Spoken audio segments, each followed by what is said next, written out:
चलिए heading note करें, order of reaction and molecularity.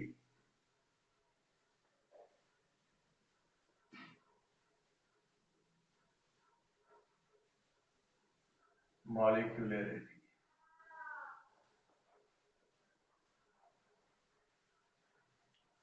Order of reaction and molecularity. First note करें order of reaction. Order of reaction,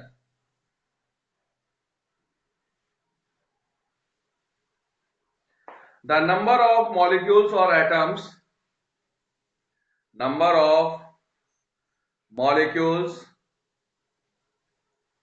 or atoms of reactants, atoms of reactants participate in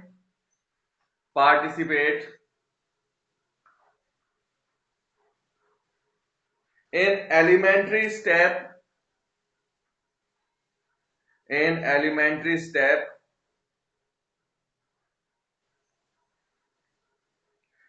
which determine the rate of reaction,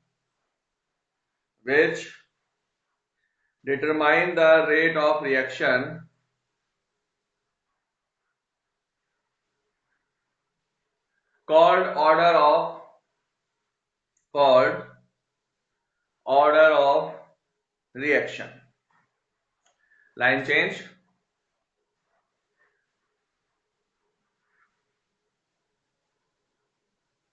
Sum of the power of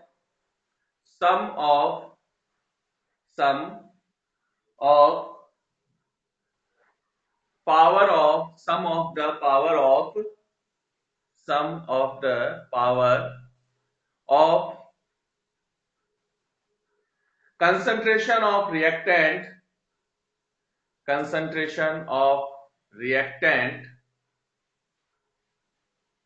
in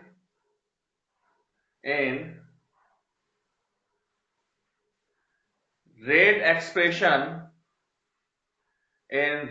expression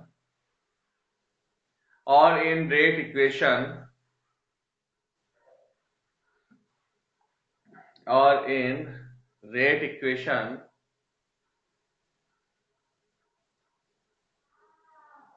according to rate law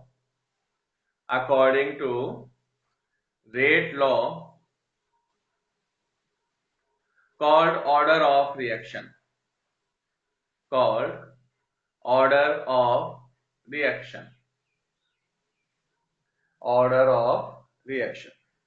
जो किसी भी chemical reaction के अंदर जो reactant की concentration में changes होता है, ठीक है, किसी केमिकल रिएक्शन में जिन रिएक्टेंट्स की कंसंट्रेशन में चेंज होगा उनका जो नंबर्स होता है, नंबर ऑफ एटम्स और मॉलिक्यूल्स होता है, that's called order of reaction.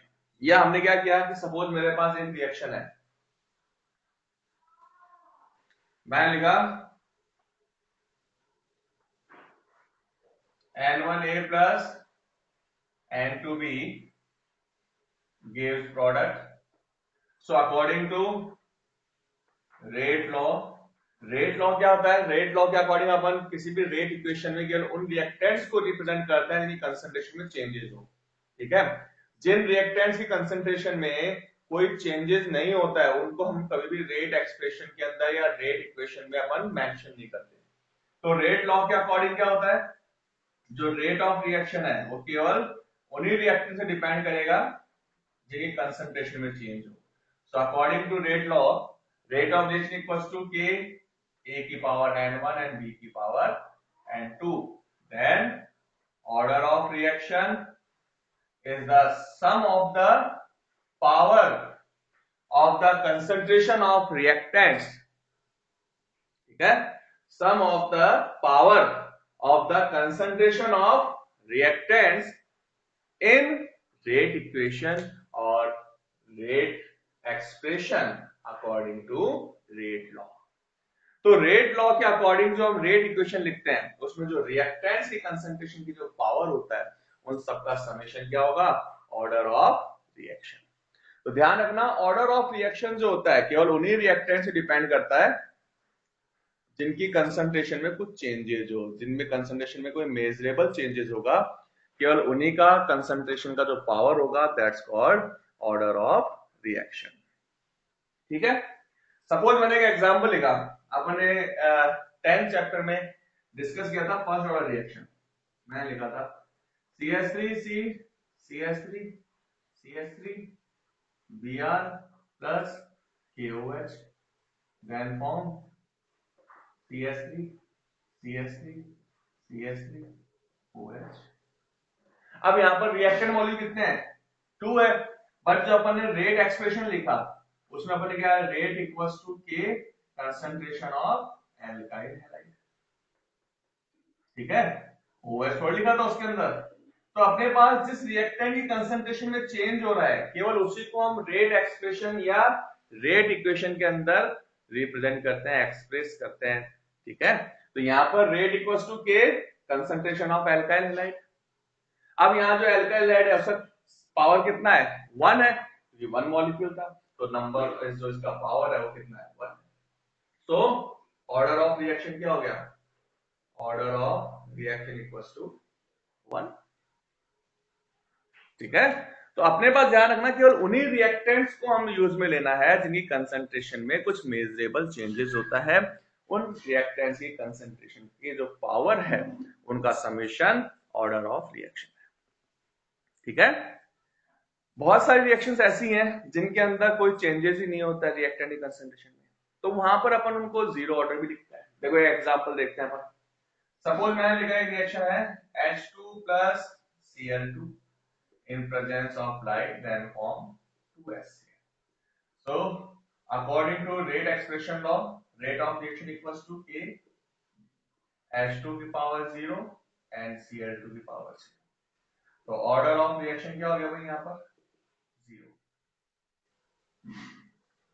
ठीक है, तो ये ध्यान रखना अपने को यहाँ पर नंबर ऑफ मॉलिक्यूल से मतलब नहीं है, अपने को केवल क्या देखना है, ऐसे रिएक्टेंट जिनकी कंसंट्रेशन में चेंजेस हो रहा है। अगर किसी भी रिएक्टेंट की कंसंट्रेशन में कोई मेजरेबल चेंज नहीं है तो उसका जो ऑर्डर ऑफ रिएक्शन है वो कितना हो गया? 0 हो गया। ठीक है, तो ये तो हो गया ऑर्डर ऑफ रिएक्शन की डेफिनेशन। फिर नेक्स्ट पॉइंट लिखो,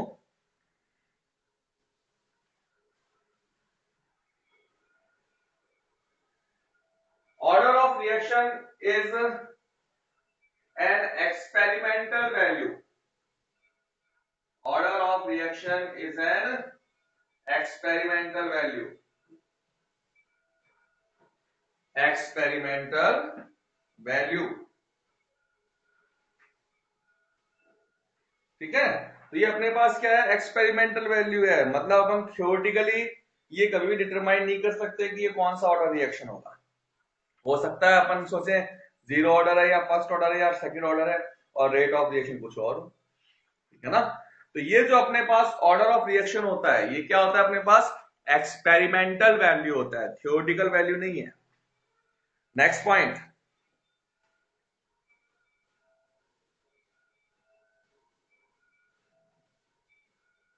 order of reaction,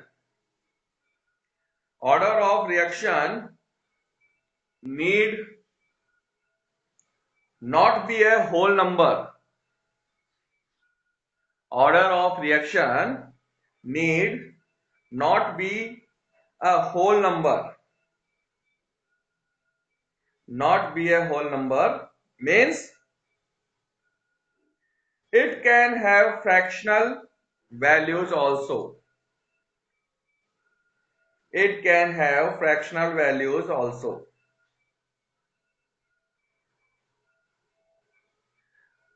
Next point, order of reaction, order of reaction can be 0. Order of reaction can be 0.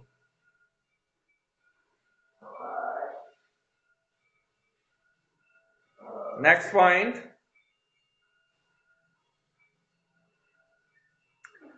order of reaction is applicable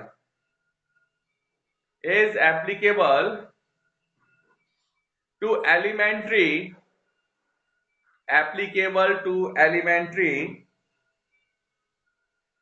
as well as complex reactions applicable to elementary as well as complex reactions.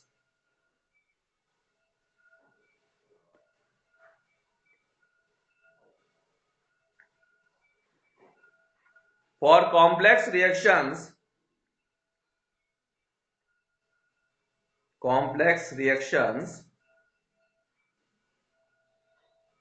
order is given by slowest step.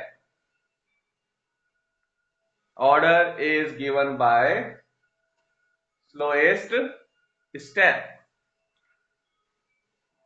ठीक है, तो order of reaction जो complex reaction कौन सा होता है, जो more than one steps में होगा वो कॉम्प्लेक्स रिएक्शन. जैसे ये रिएक्शन जो है कॉम्प्लेक्स रिएक्शन है.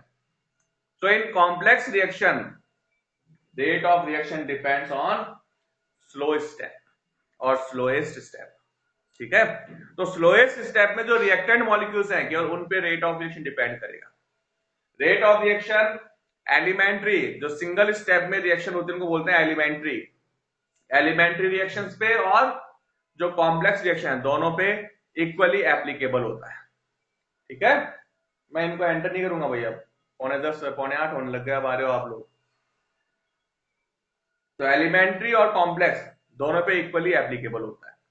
ऑर्डर ऑफ रिएक्शन जो है वो एक्सपेरिमेंटल वैल्यू अपन देख के नहीं बता सकते. देखने में क्या लग रहा है यहाँ पर कि यहाँ पर 2 रिएक्टेंट मॉलिक्यूल्स है तो ऑर्डर ऑफ रिएक्शन 2 है, बट अपन थ्योरेटिकली नहीं पता कर सकते. तो एक्सपेरिमेंटल वैल्यू है, प्रैक्टिकली हम इसको ऑब्जर्व करके बताते हैं कि यहाँ पर ऑर्डर ऑफ रिएक्शन क्या आएगा.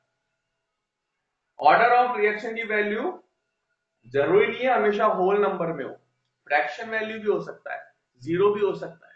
ठीक है, आगे देखना अपने कई बार रेट इक्वेशन ऐसे लिखा हुआ आता है, rate of reaction according to rate law, rate of reaction equals to K reactant A की पावर 1/2 बी की power 3/2.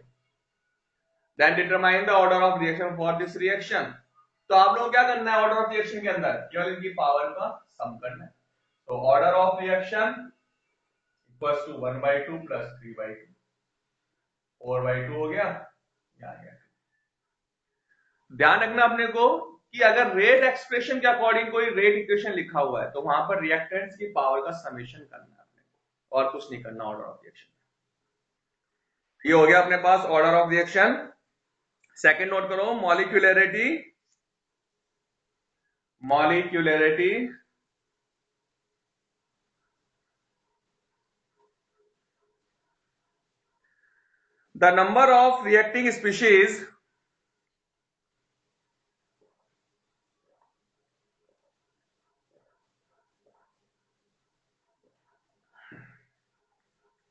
the number of reacting species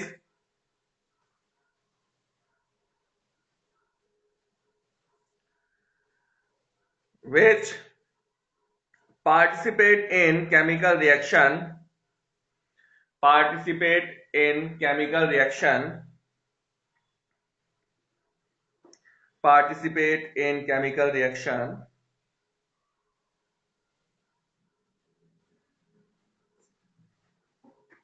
at the same time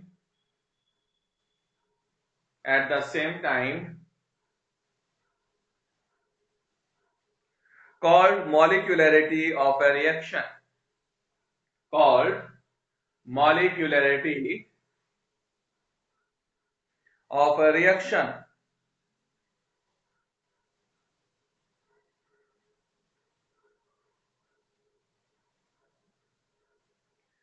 Its theoretical value और theoretical concept. अब देखो ये theoretical concept है, reason कि यहां पर कंसंट्रेशन का कोई मींस नहीं है कि कंसंट्रेशन डिपेंड कर रहा है नहीं कर रहा है, कोई फर्क नहीं पड़ता. केवल क्या देखना है, कितने रिएक्टेंट्स काम आ रहे हैं. ठीक है, तो रिएक्शन के अंदर जो एलिमेंट्री स्टेप है उसमें कितने रिएक्टेंट मॉलिक्यूल्स यूज में आ रहे हैं, उन नंबर ऑफ रिएक्टेंट मॉलिक्यूल को अपन क्या बोलते हैं, मॉलिक्यूलरिटी. फॉर एग्जांपल यहां देखो H2Cl2 वाला था तो इसका ऑर्डर ऑफ रिएक्शन कितना है, 0 है, बट कितने रिएक्टेंट है यहाँ पर, 2 रिएक्टेंट्स हैं, तो इसका जो मॉलिक्यूलरिटी आएगा वो कितना आएगा 2। ठीक है, मॉलिक्यूलरिटी कितना आएगा 2। क्यों? क्योंकि कितने रिएक्टेंट है 2 रिएक्टेंट मॉलिक्यूल्स है। अब ऑर्डर ऑफ रिएक्शन 0 है बट मॉलिक्यूलरिटी 2 है। ठीक है, तो ये तो क्या अपने पास एक्सपेरिमेंटल वैल्यू और ये क्या है थ्योरेटिकल वैल्यू है। ठीक है, ये कंसंट्रेशन पर डिपेंड करता है, इसमें कंसंट्रेशन कोई मतलब नहीं है, केवल कितने रिएक्टेंट पार्टिसिपेट कर रहे हैं उससे मतलब है। नेक्स्ट पॉइंट नोट करो।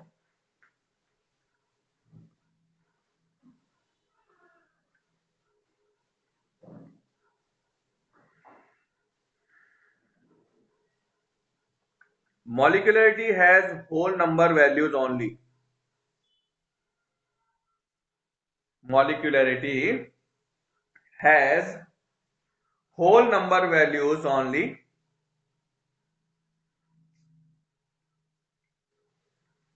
It cannot be a non-integer.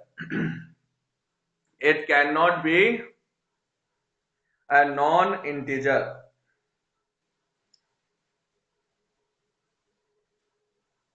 Next point. It cannot be zero.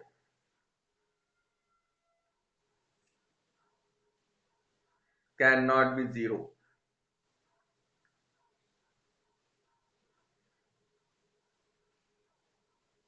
Next point. Generally, molecularity applicable only for molecularity applicable only for elementary reactions. Only for elementary reactions.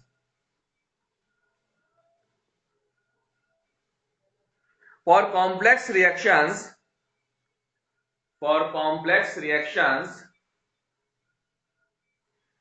molecularity has no meaning. Molecularity has no meanings.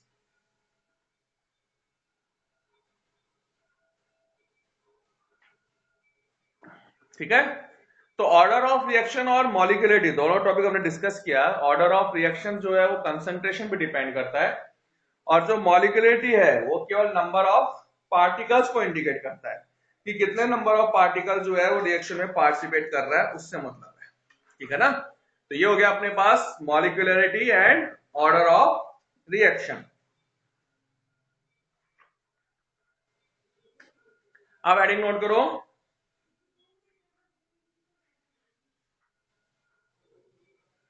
Integrated rate equation. Integrated rate equation, अब अपने पास जो है यहां पर derivation आएगी integrated rate equation. First लिखो zero order reaction, zero order reaction, zero order reaction.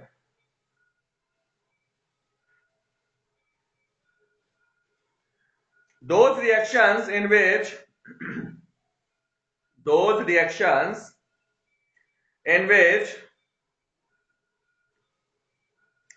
rate of reaction does not depends on rate of reactions does not depends on concentration of reactant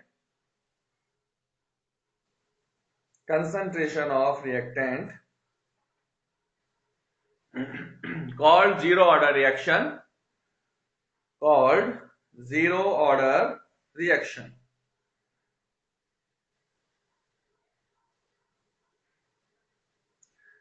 So the rate of reaction is directly proportional to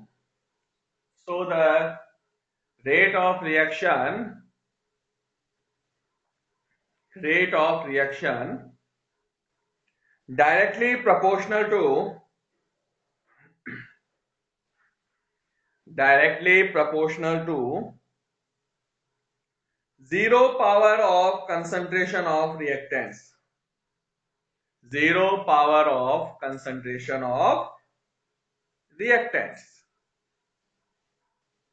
ठीक है, suppose मेरे पास एक reaction है, ये हमें पता है already अपन discuss कर चुके हैं, रिएक्टेंट है, इससे प्रोडक्ट का फॉर्मेशन।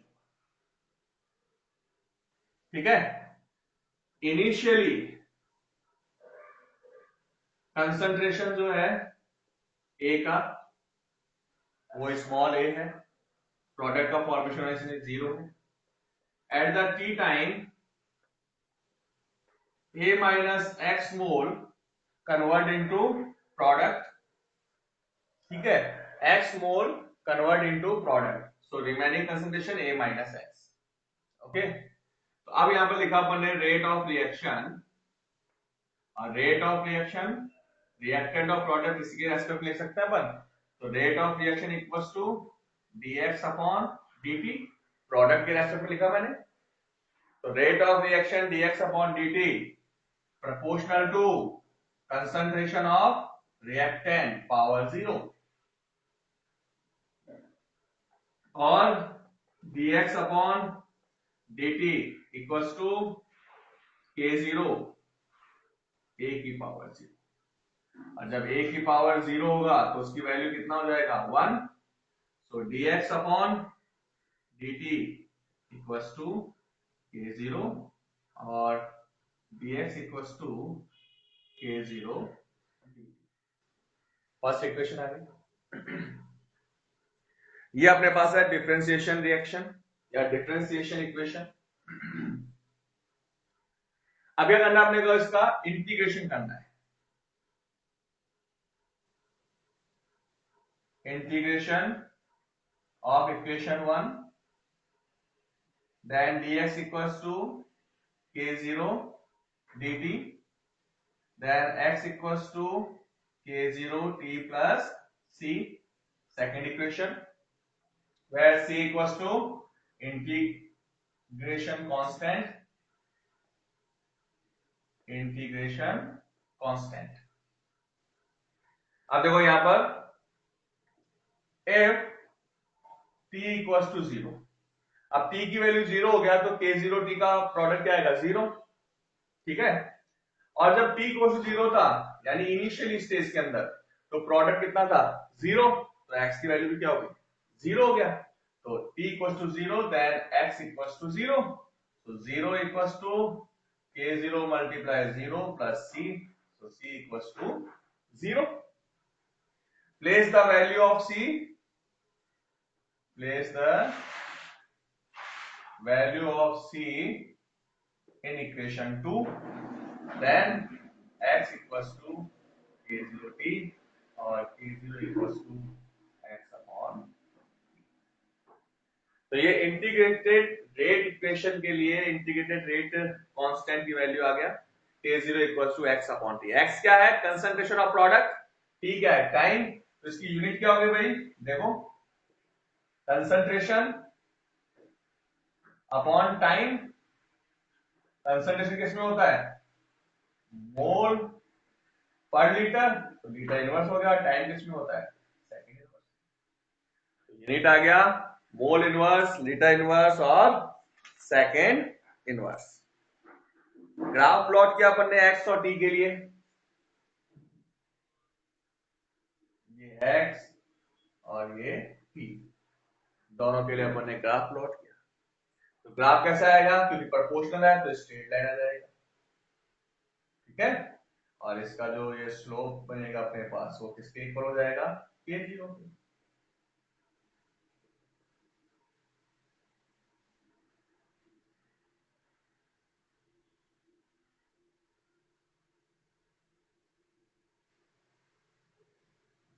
ठीक है, तो ये हो गया अपने पास रेट इक्वेशन। अब देखो इसकी हाफ लाइफ टाइम भी निकाल ले साथ साथ ही अपन, है ना, तो ये कंप्लीट हो जाएगा जीरो ऑर्डर तो।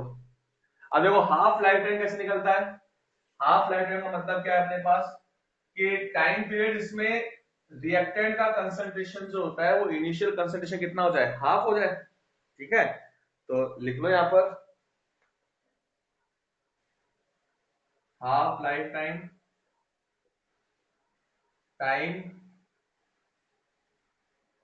at which concentration of